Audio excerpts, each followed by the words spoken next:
నాన్నకి ఏం కావాలి? ఇదే ప్రశ్న నాన్నని అడిగామనుకో, ఏమొద్దురా అంతా ఓకే. సింపుల్‌గా, స్ట్రెయిట్ ఫార్వర్డ్‌గా ఆన్సర్ ఇచ్చినట్టుంది కదా! బట్ అందులో ఒక అబద్ధం ఉంది.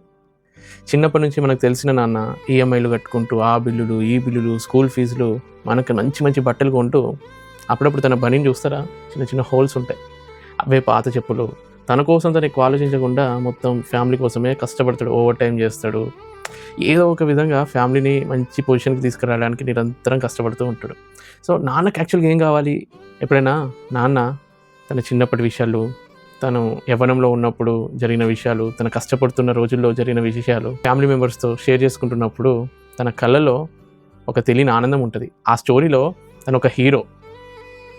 తన ప్రతికూల పరిస్థితులన్నీ విలన్. అది చెప్తున్నప్పుడు వినేవాళ్ళు కావాలి. అప్పుడప్పుడు ఆ కథలో సైలెంట్ అయిపోతాడు. ఆ సైలెన్స్‌లో మనము తెలుసుకోలేని ఎన్నో నిజాలుంటాయి. అవన్నీ తెలుసుకోవాలి. ఈ కాలంలో నిజంగా మనం ఎంతమంది నాన్నతోటి కూర్చొని డిస్కషన్స్ చేస్తున్నాం. తన లైఫ్‌లో జరిగిన మూమెంట్స్‌ని అడిగి తెలుసుకుంటున్నాం. అందరం బిజీ అయిపోయినాం కదా! బట్ నాన్నకి మాత్రం అబ్బా! నా కొడుకులు, నా బిడ్డలు నేను పడ్డ కష్టాన్ని గుర్తించిన్లు అన్న ఒక సాటిస్ఫాక్షన్ ఉంటది చూడు. That is the best gift we can give to our father. Happy father's day.